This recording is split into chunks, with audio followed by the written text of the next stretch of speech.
Bien dicen que pues una imagen dice más que 1000 palabras. Hasta nos atreveríamos a hacer un suspiro de ese estilo, donde la incertidumbre de nuestros días, el contexto de lo que estamos viviendo, tenemos que recordar que esa forma de vida en el planeta a partir de nuestro distanciamiento con Dios no es nada nuevo. De hecho, tiene sus picos arriba y alguno que otra hondanada, donde las cosas se mueven de manera diferente, porque hay momentos de bonanza, hay momentos donde sentimos que como humanidad estamos avanzando, pero la verdad de las cosas es que apenas se va una desgracia, una hecatombe, una prueba, particularmente para dar lugar a otra. Así que la incertidumbre no es nada nuevo y los tiempos como tales son inciertos, pero Dios no es incierto. Donde hay incertidumbre, Dios no es incierto.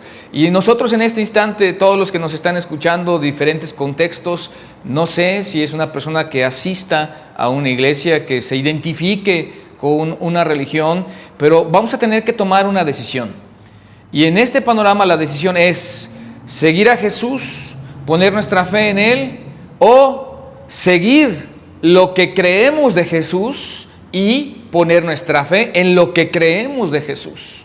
Porque la humanidad siempre ha tenido un Dios donde es a modo de bolsillo, y entonces cuando está Dios conmigo todo prospera, y sí, todo bendice, y sí, pero nos hemos casado con esa idea donde solamente las cosas tendrían que ser así, todo el tiempo bonanza, todo el tiempo bendición, todo el tiempo las cosas bien.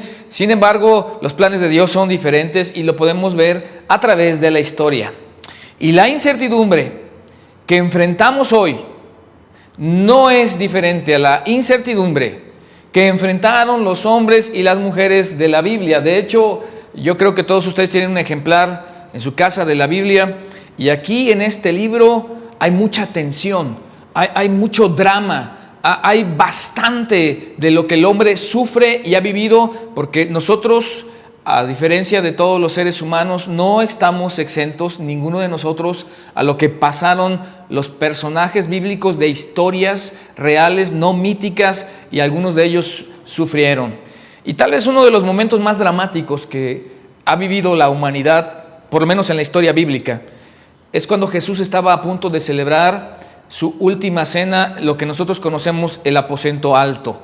El aposento alto, un lugar dispuesto donde Jesús eventualmente se había reunido con sus discípulos, y que como judíos tenían la costumbre de celebrar la Pascua, comer ese pan y tomar ese vino que representaban después a Jesús, su cuerpo y su sangre, pero que también estaban haciendo alusión a 1400 años de ese momento. 1400 años antes, Moisés había enseñado a los judíos israelíes que estaban por esclavos en el reino de Egipto, que necesitaban estar acorde con los mandamientos de Dios, y Dios, para sacar a su pueblo de Egipto, había mandado una y otra plaga.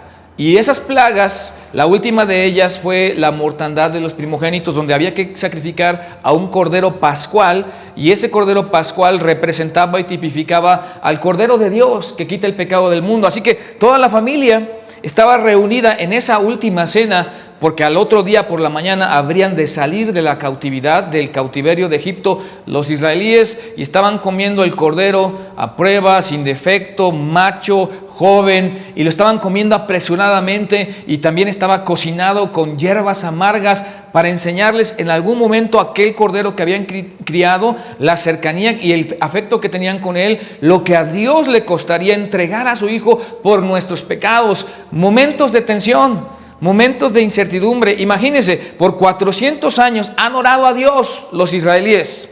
Llegaron con José, el de Egipto, y les fue bien al principio, pero ya habían pasado 400 años y ahora no sabían otra cosa sino que eran esclavos. Y entonces ahora viene Dios a través de Moisés, a quien le toman la palabra y le creen lo que Dios va a hacer. Y entonces, como el corazón de Faraón es duro, Dios tiene que traer una plaga y otra plaga, pero aún los suyos, el pueblo de Dios, estaban en completa incertidumbre, parecido a lo que estamos viviendo hoy nosotros, con contextos diferentes, claro, ellos con sus propias cargas y sus propios problemas, pero al fin incertidumbre, pero al fin problemas. Y cuando llega el momento, tienen que obedecer y poner en el dintel de su casa la sangre del cordero, que cuando el ángel de la muerte pasara por aquella región, viendo la sangre en el dintel de los hogares, pasaría por alto. De hecho, en inglés, por eso Pascua es Passover, pasar por encima, y la gente que estaba refugiada en esa sangre, que simbolizaba la sangre que Jesús habría de derramar en la cruz del Calvario por nuestros pecados, estaba refugiada bajo el cobijo, la gracia,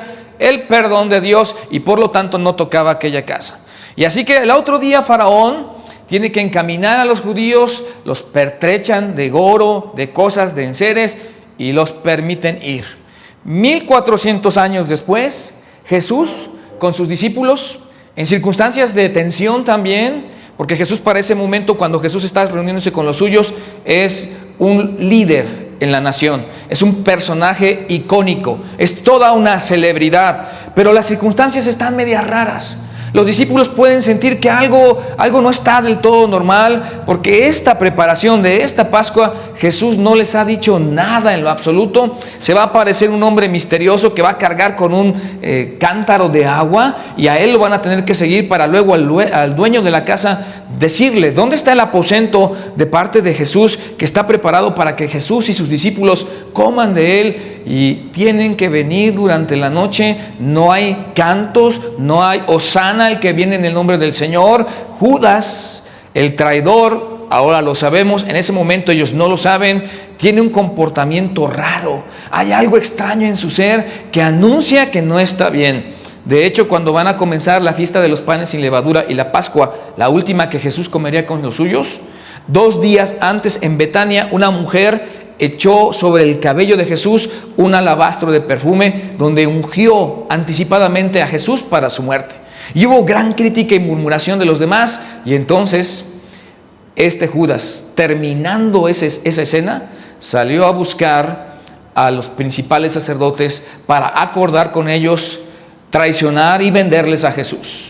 Esto no lo sabían los demás, pero Jesús sí lo sabía, y todo eso estaba alrededor. Y ahora, ¿cómo está esto? Prácticamente es una sentencia de muerte. Jesús le dice: síganme a Jerusalén, vamos a celebrar la Pascua. Me intentan matar, los suyos, los discípulos, saben que si cae Jesús, también ellos caen con él. Todo esto es un ambiente que hace raro y tensión, mucha incertidumbre, un estilo de pesar, un estilo de prueba sobre todos ellos. Y aquellos años de 400, bueno, por lo menos 1400 años de orar, el pueblo y la nación, ahora tenían respuesta para la salvación de los hombres. Jesús estaba a punto de lograr el máximo evento de Dios, redimir a la humanidad, y la gente solo se quedaba con la incertidumbre y la inseguridad en su entorno y a su alrededor, por lo que ellos precisamente en ese momento no eran los más confiados de lo que estaba pasando. Comprensiblemente así, estaban apesadumbrados, llenos de temor. Estaban celebrando la Pascua, tenía su réplica 1400 años antes. Celebraban que Jesús, que no lo sabían que estaban allí, habría de entregar su vida en rescate por nosotros. Sin embargo, peligro alrededor, traición, incertidumbre, eran todos los sentimientos que estaban en todos ellos, porque los hombres y las mujeres de la Biblia no fueron ajenos a las incertidumbres que nosotros podemos llegar a vivir. Y como ellos, tendemos a cuestionar a Dios en su fidelidad, en su presencia y en su preocupación o cuidado por nosotros. Por eso está un poquito ahí más resaltado preocupación, porque es como si hoy Dios estuviera ausente de todo lo que está pasando, como si estuviera ausente del planeta, como si estuviera ausente del país, como si estuviera ausente de mi casa, de mi familia, de mi mundo, de mi persona. Y entonces tenemos que recordar lo que la Biblia va a insistir en, que Dios está aún en control de las cosas. Estas personas que tuvieron tanta incertidumbre en las historias bíblicas, al final de las historias, hoy nosotros lo sabemos, lo conocemos, lo hemos leído, supieron que a pesar de su incertidumbre, de su inseguridad, Dios estaba aún en control de todas las cosas. Así que la certeza a la que estaban acostumbrados, a la que se habían acostumbrado, había desaparecido. Justo como hoy, nuestra forma de ir a la escuela, nuestra manera de hacer el trabajo, la seguridad de nuestros ahorros, los que lo tuvieran, o la seguridad de un empleo, o la seguridad de las enfermedades controladas por la experiencia de la humanidad, una vacuna del sarampión, una vacuna contra el polio, una vacuna contra la tuberculosis, una vacuna con cualquier otra de las pestes que ha azotado este planeta. Ya hemos pasado y sobrepasado esos eventos y ahora el hombre está completamente soberbio, confiado en que todo está arreglado, y se ha tocado nuestra humana debilidad y se ha mostrado que nosotros no estamos en control, y se hace evidente que Dios es el que está en control y que Él es el único que puede cambiar la dirección de la historia de las cosas y nuestra propia historia. Cuando se reunieron pues para su fiesta anual, en aquel entonces era completamente diferente, no era lo mismo. Ahora estaban en una zozobra, en una incertidumbre y amenaza de muerte, y entre ellos estaba un traidor. Por si todo esto fuera poco, no entendían lo que estaba pasando porque esperaban que Jesús reinara literalmente en la tierra desde aquel entonces, y no solo en el corazón.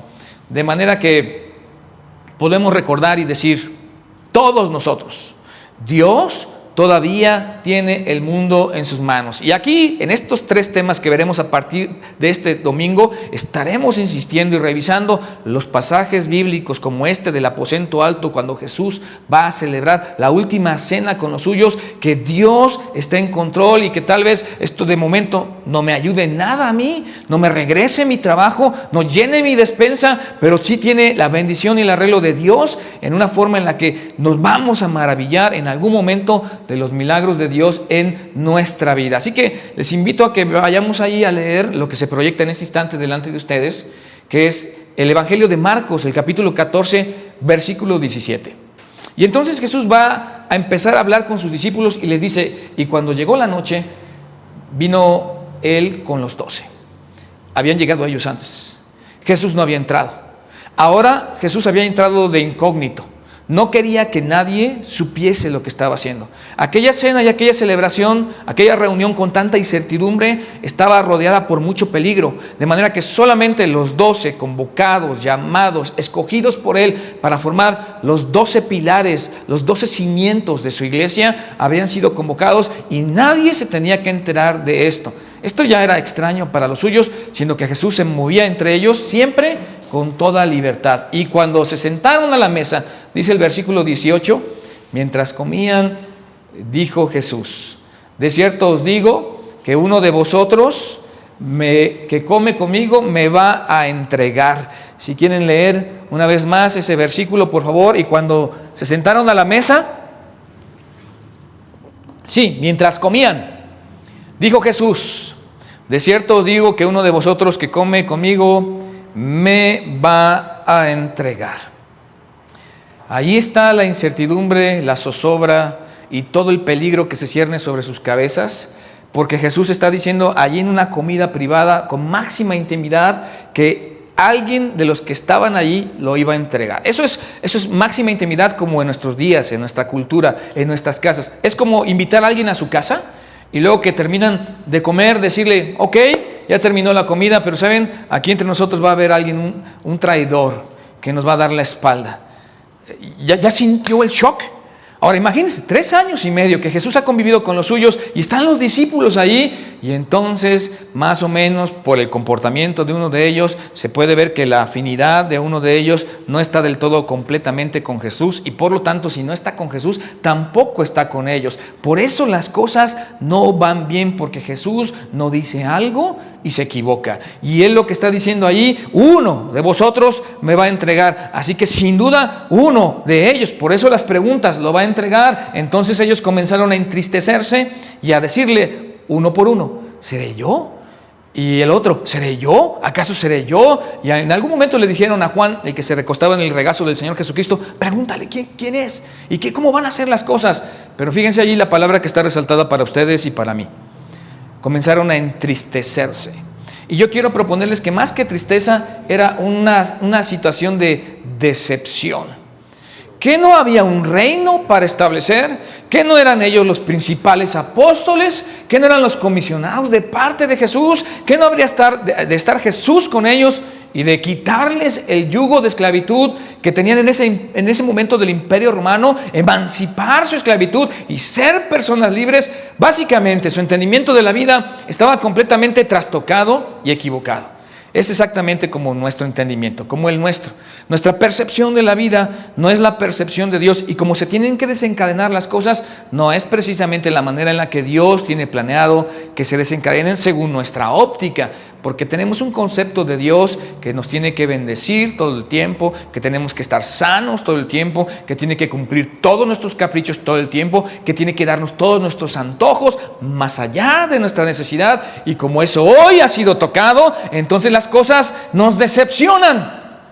Y algunos cristianos estamos vacilando y oscilando en nuestra fe debido a las circunstancias donde los personajes bíblicos y nosotros habremos de probar que, a pesar de no ver a Dios presente y más bien pensar que está ausente, Dios está aún en control de todas las cosas, y habremos que tomar una decisión. La decisión es esta: poner nuestra fe en Jesús y seguirle, o poner nuestra fe en las cosas en las que hemos venido apoyando nuestra fe. Podría ser el dinero, la seguridad, la salud, la amistad que tengamos con algunos, todas esas cosas que hacen que los seres humanos nos ufanemos y crezcamos en nuestra soberbia. Estaban decepcionados, pero Jesús va a continuar con la historia, y él respondiendo les dijo: es uno de los 12, el que moja conmigo en el plato.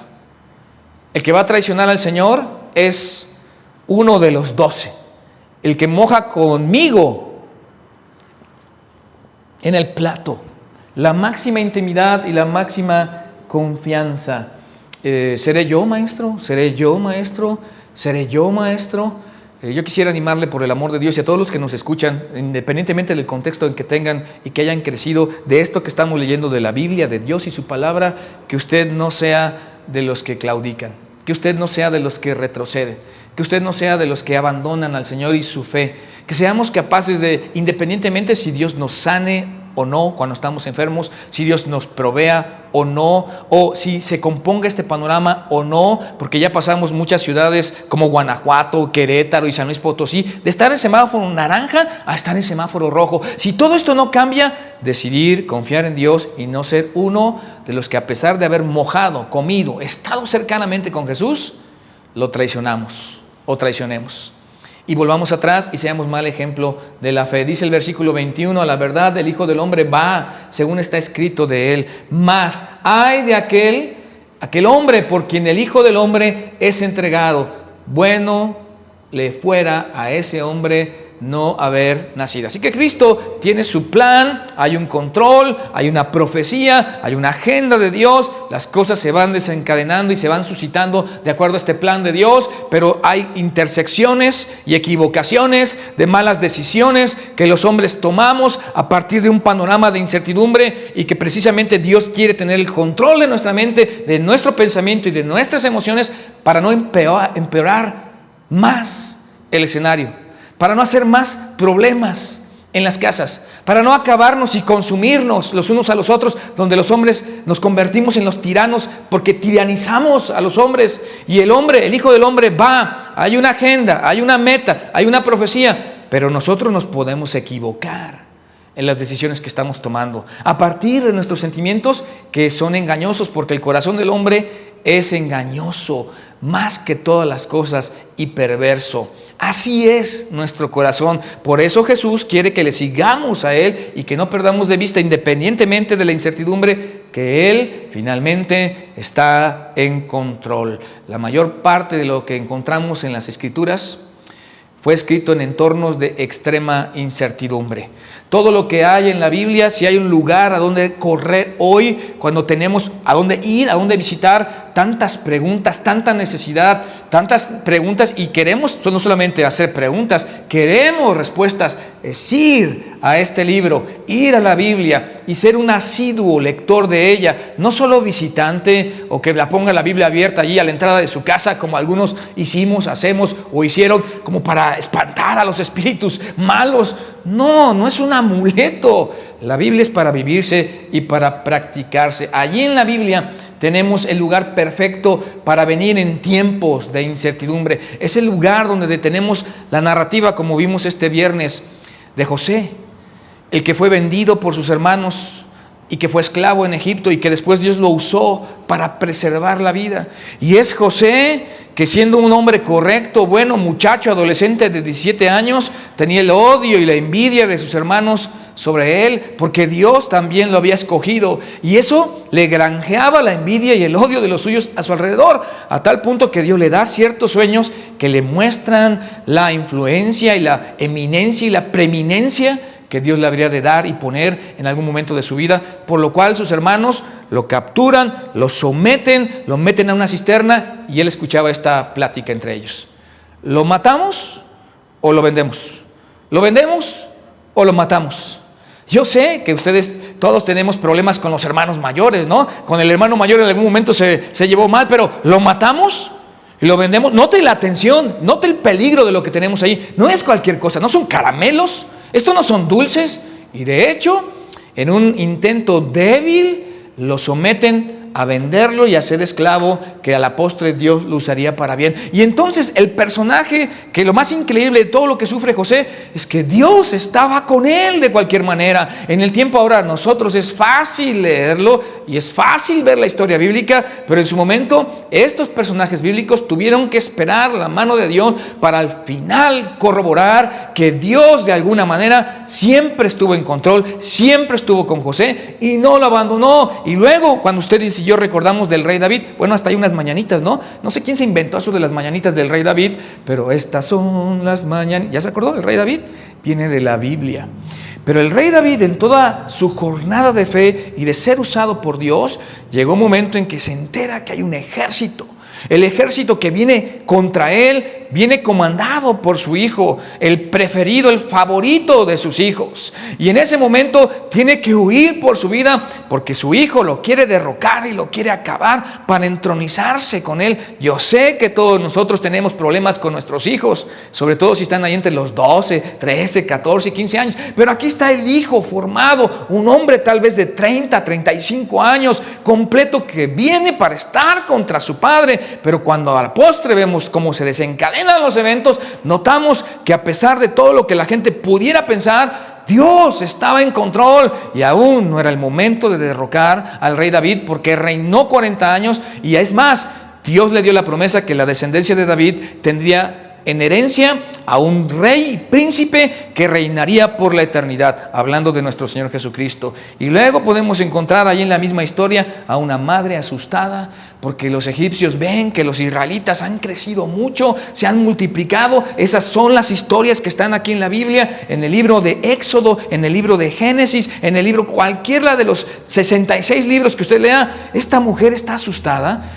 Hay un emperador que mandó matar a todos los varones de los egipcios, de los hebreos, y entonces esta mujer tiene que jugar sus oportunidades, y entonces mete en una canasta a un líder, Moisés, y allí en la canasta lo deja, dirían la gente, a la suerte del lago, de los cocodrilos o de lo que Dios en su providencia hiciera. Y lo que hizo Dios fue maravilloso, porque después esa misma mujer tuvo el privilegio de amamantar, de criar como nodriza a su propio hijo, y después erguir, levantar a un líder que Dios usaría para quitar de la esclavitud a su pueblo, los hebreos. Y entonces comprobar una vez más que a pesar del momento de incertidumbre, se mostró que Dios tiene aún el mundo entero en sus manos. Pero hay otra madre que también se asusta.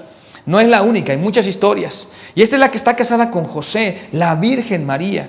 Hay un rey perverso y terrible que es capaz de asesinar a su propia madre, y de hecho lo hizo, Herodes. Y le ha entrado un celo porque se ha enterado que ha nacido el rey de los judíos. Y avisados por ángeles, porque Dios está aún en control, le dijo el ángel a José: toma al niño y a María tu mujer y huyan a Egipto, porque aquí Herodes busca al niño para matarlo. Qué tremenda incertidumbre, qué tremenda prueba, qué zozobra.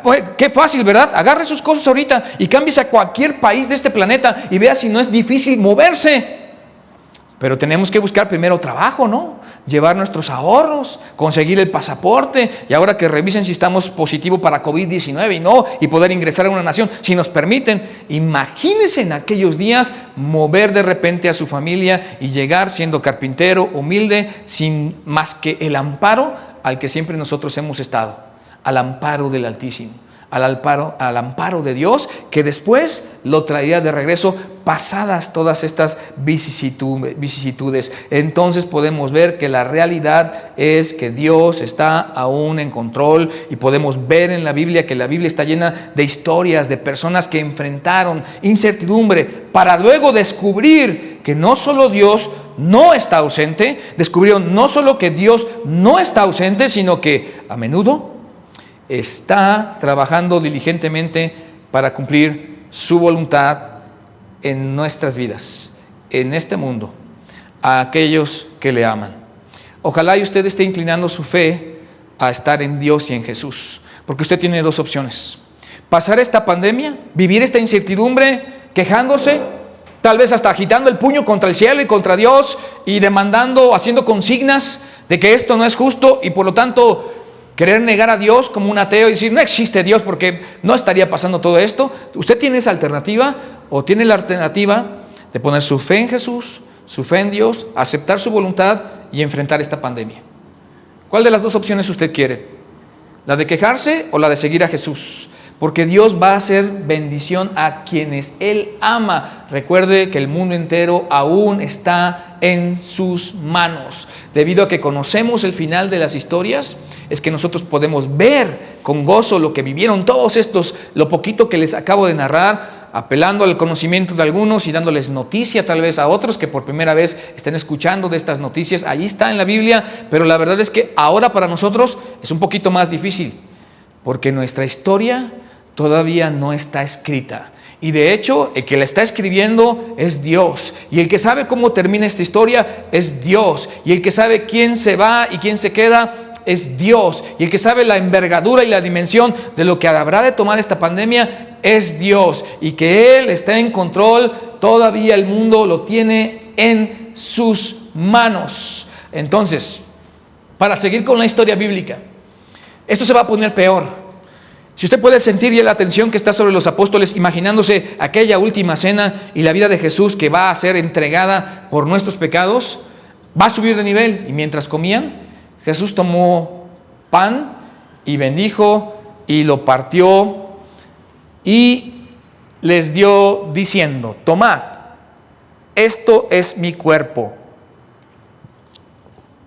Allí habían celebrado ya muchas veces, en muchas otras ocasiones, la Pascua. Ya habían comido esa cena, ya habían tomado de ese pan, pero este pan en particular era un pan que dentro de toda la zozobra, ahora Cristo le dice: esto es mi cuerpo que va a ser partido, entregado por ustedes.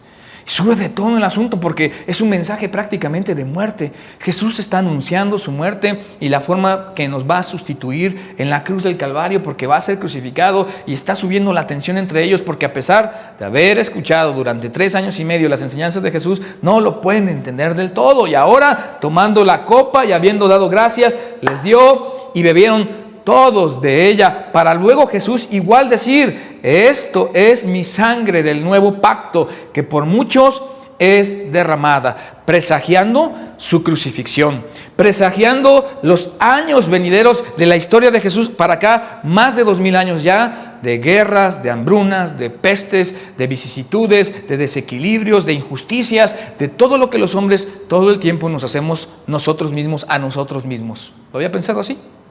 No es el planeta el que nos está haciendo esto. Dice: ¿cómo está nuestro planeta, verdad? No es el planeta, no es ningún efecto de alguna cuestión rara o mística. No es así. Nosotros nos lo estamos haciendo a nosotros. Somos los seres humanos. Como cuando usted le grita a su esposa, como cuando usted desatiende a su esposo, como cuando usted ignora a sus hijos, como cuando sus hijos le faltan al respeto, como cuando el ser humano cuestiona a la autoridad promedio y la desobedece, como cuando hay corruptelas y corrupción por todas partes y la gente está tomando decisiones egoístas hasta al ir al súper e ignorar al que le ayuda a su coche para salir de su cajón y decir: viene. Y cuántos cristales se han mantenido arriba, que me ha tocado ver cantidad de veces observando, esperando en el coche ahí, cuando pacientemente, porque soy muy paciente, espero a la hermana Caro pacientemente a que salga del súper esas 2 horas 40 minutos que le llevan, no, menos que eso, ¿no? Y tú estás viendo a toda la gente ahí que le dicen: salga su coche, salga, viene. El cristal nunca se bajó. El cristal ni siquiera hizo esto para decir: gracias, qué bien.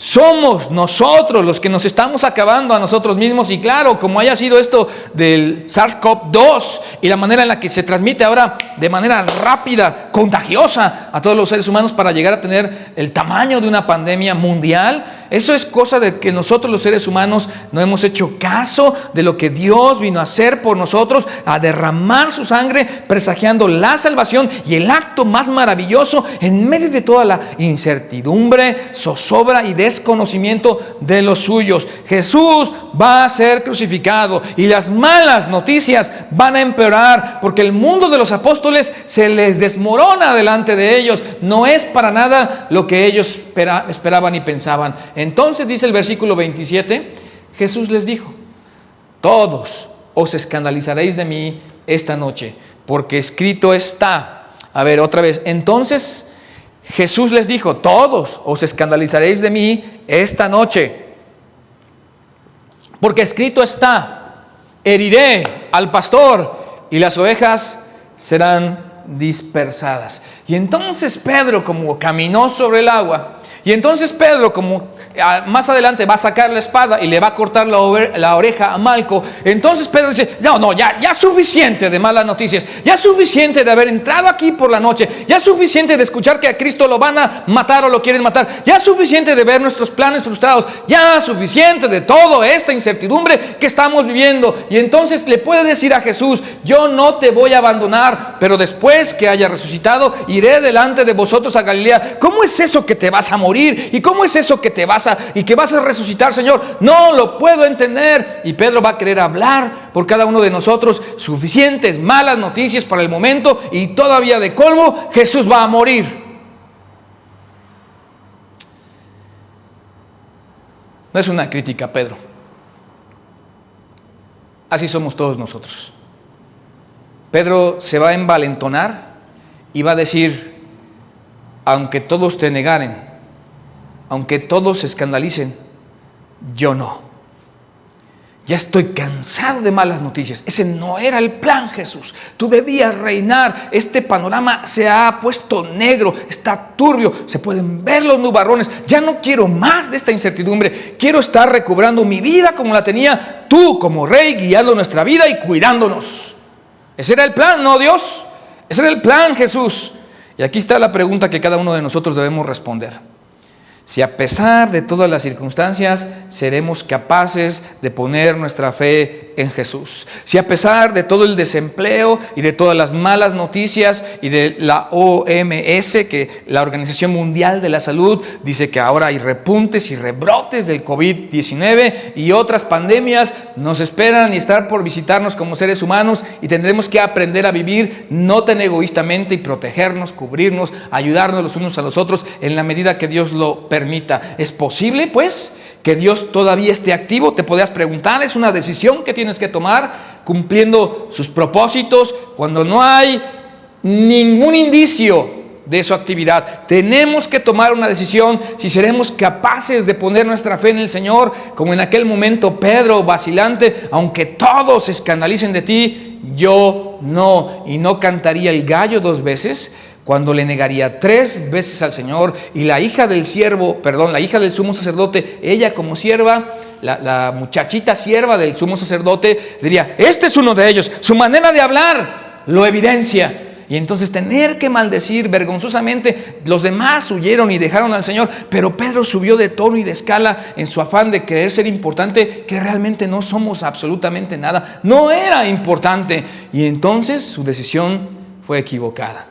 No pudo mantenerse en los momentos cruciales de incertidumbre, de zozobra, de desempleo, de pandemia, de enfermedad, de limitantes económicas y de falta de los enseres principales de nuestra vida, donde los templos están cerrados, pero la iglesia está abierta y deberíamos transmitir, infundir fe, la fe que tenemos en Cristo Jesús. ¿Seremos capaces de quedarnos allí? Sería una pregunta para cada uno de nosotros, donde tenemos que reconocer o no si Dios está activo en tu mundo, en mi mundo, en el mundo, en nuestro mundo, en el mundo de cada uno de nosotros. Si Dios está en control, a pesar de que te asaltaron, a pesar de que despojaron, a pesar de que nos enfermamos y nos recluyeron. Pero párese un momentito, por favor. Dejemos esa actitud liviana, y discúlpenme todos los que me estén escuchando, si usted no está de acuerdo conmigo y tiene todo el derecho de disentir, dejemos ya esa actitud liviana, hablo a los creyentes y seguidores de Jesús en este momento más que otros, de estar vacilando en nuestra fe y portando livianamente con este asunto que es serio. No estamos minimizando el asunto de la pandemia, ni le estamos quitando su peligrosidad, porque así como se evidenciará después en el tiempo los resultados de mi fe y mis decisiones en fe, también se van a evidenciar las malas decisiones de algunos de menospreciar este evento y andar de fiesta.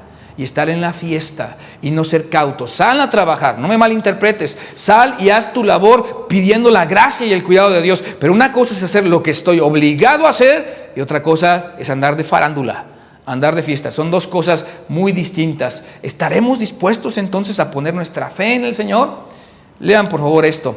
Y si lo ponemos en grande ahí para que ustedes lo puedan ver por completo, su respuesta a esa pregunta de si seremos capaces de poner nuestra fe en Jesús determinará nuestra respuesta a la incertidumbre actual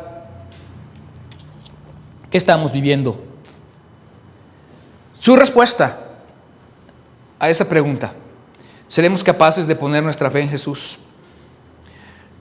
Su respuesta, tu respuesta, mi respuesta, nuestra respuesta determinará nuestra actitud ante la incertidumbre de las actuales y vigentes circunstancias que pues se está poniendo peor y se va a poner peor el asunto, porque esto va para largo y tal vez sea la forma de vida hasta que Jesús regrese por nosotros y los que le esperamos. Yo le recomendaría que usted estuviera dentro de ese equipo de gente que está esperando a Jesús, porque después de unos días o meses que todo esto de la última cena pasara y tuviéramos la oportunidad de entrevistar a los 12 discípulos, 11, porque Judas ya había caído como traidor, y les hubiéramos preguntado, en tu opinión, ¿cuál fue el momento más oscuro, más incierto, con tanta incertidumbre durante los 3 años y medio de ministerio con Jesús? ¿Cuál fue eso? Yo creo que sin duda ellos habrían dicho,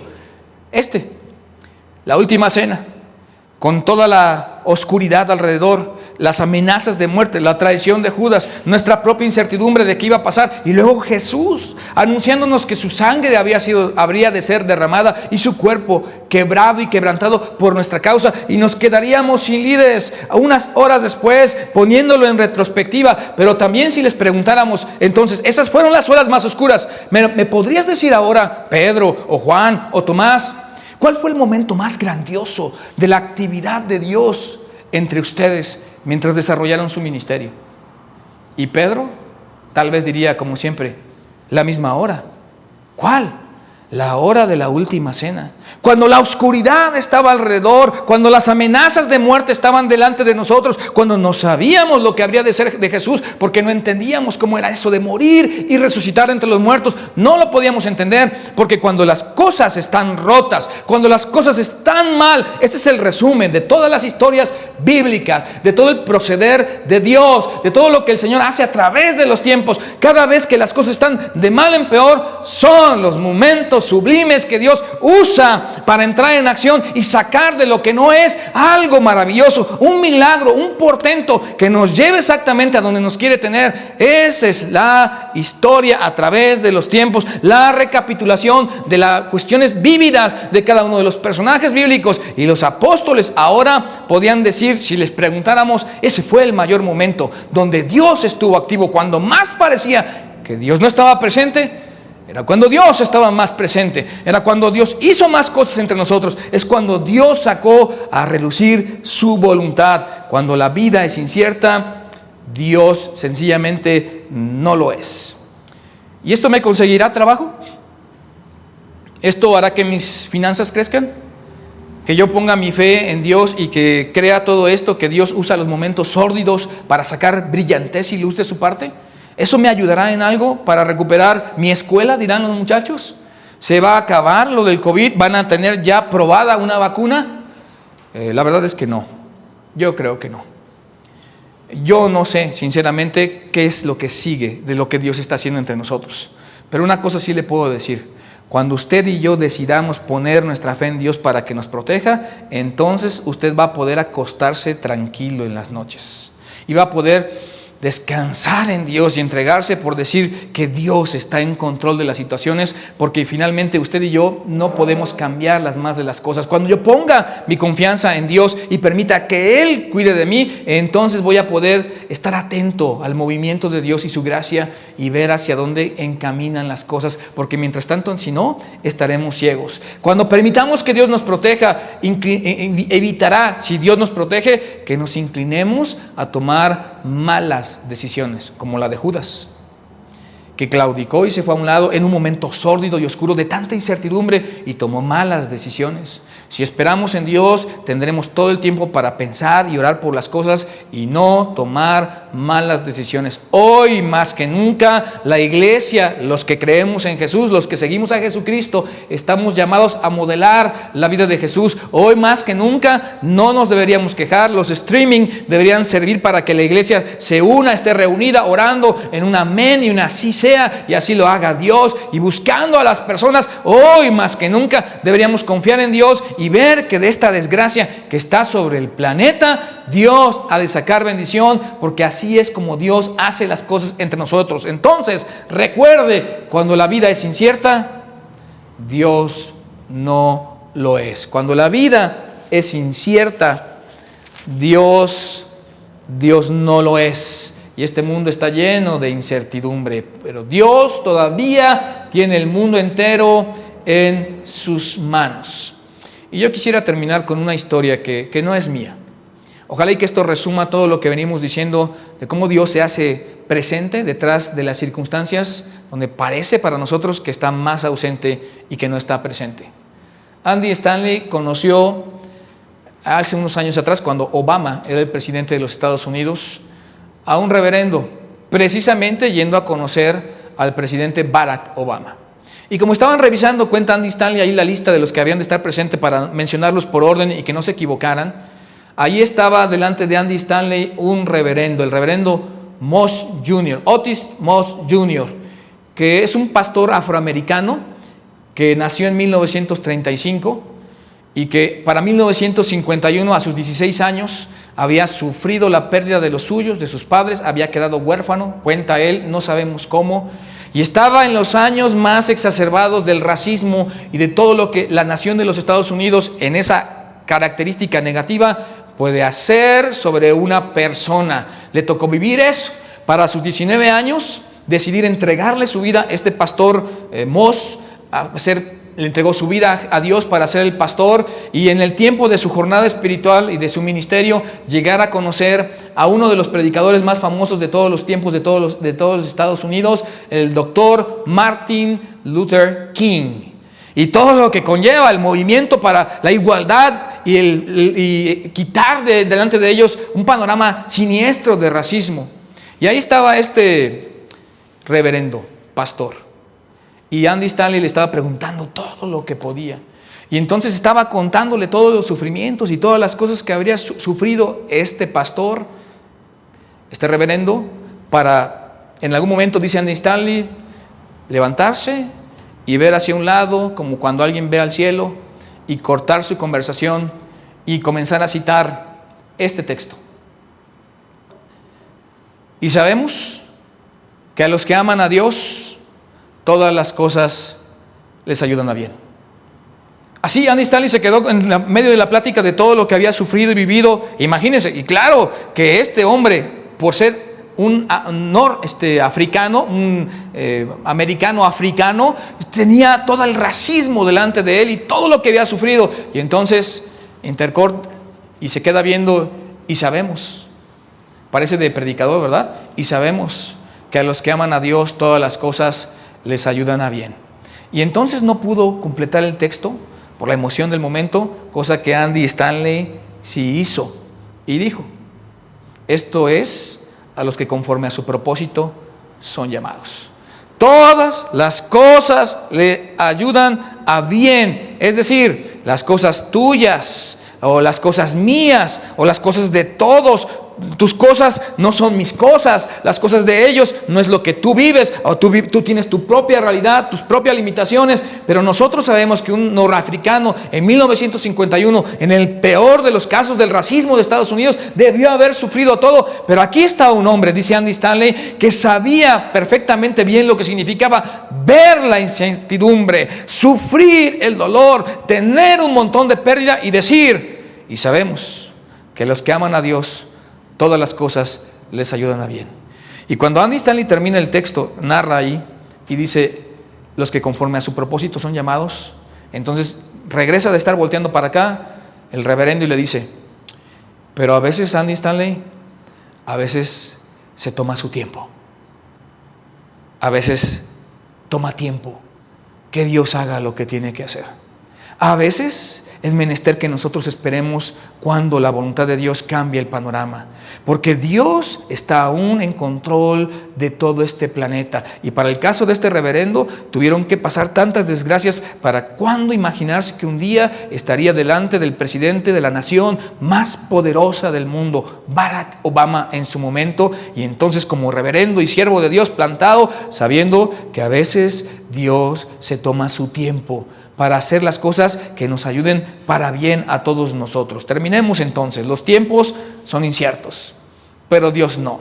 El desafío es creer que Dios está en control a pesar de que yo no lo vea. Y lo que importa entonces no son los sucesos ni las circunstancias. Lo que importa sería nuestra manera de actuar entre ellos, porque a los que aman a Dios, todas las cosas les ayudan para bien. Con la ayuda de Dios, cada situación puede ser usada para bien. Con la ayuda de Dios, otra vez, con la ayuda de Dios, las historias bíblicas, los personajes bíblicos, cuando el panorama estaba roto, era completamente contrario, incierto el panorama, era cuando más Dios estaba en control. Y a la postre, al final de cada historia, cada personaje bíblico lo habría de constatar, como nosotros cuando nos quedemos al final de la historia y seamos capaces de mantener nuestra fe, entonces con la ayuda de Dios cada cosa podrá ser usada para nuestro bien. No hay nada como la realidad de la presencia de Dios para dar luz a una situación oscura. Y aquí están los desafíos. El desafío a la luz de lo que hemos estudiado, número 1, es mantente fiel, mantengámonos fiel.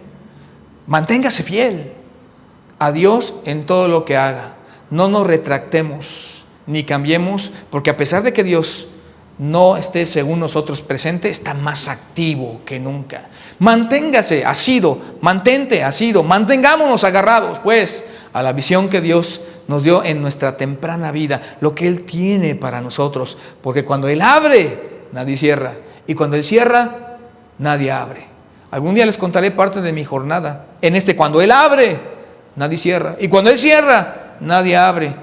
Porque es verdad. Y usted sabe que es verdad en la vida de nosotros. Y el reto entonces sería, tenemos el desafío de confiar en Él. Cuando es difícil encontrarlo, cuando es difícil entenderlo y cuando es difícil manejarlo. Tenemos el desafío de confiar en Dios. Cuando es difícil confiar, cuando es difícil encontrarlo, cuando es difícil entenderlo, cuando es difícil manejarlo, llevarlo, trabajarlo, tenemos que confiar en Dios. Y a la postre veremos que a los que aman a Dios, todas las cosas les ayudan a bien. ¿Qué les parece si oramos? Señor, queremos darte gracias por tu bendición en nuestras vidas y queremos experimentar en este panorama incierto tu control. Quisiéramos ver tu mano cruzar delante de nosotros y esperar en paciencia tu bondad y tu gracia. Dios, reconocemos que a veces fallamos, tal vez no a la forma de Judas, pero nos soltamos de tu mano, debilitamos tu iglesia, no la fortalecemos, no nos congregamos, no la fortalecemos incluso con nuestros dones y con nuestras ofrendas, Dios. Te queremos rogar que nos ayudes a hacer un regreso correcto, a poner nuestra fe en Jesús y a seguirlo. Y ruego, Padre, por todos los que están escuchando un mensaje de este estilo por primera vez en su vida, que puedan entender y alcanzar la fe en Jesús y seguirlo. En el nombre de Cristo es que oramos. Amén.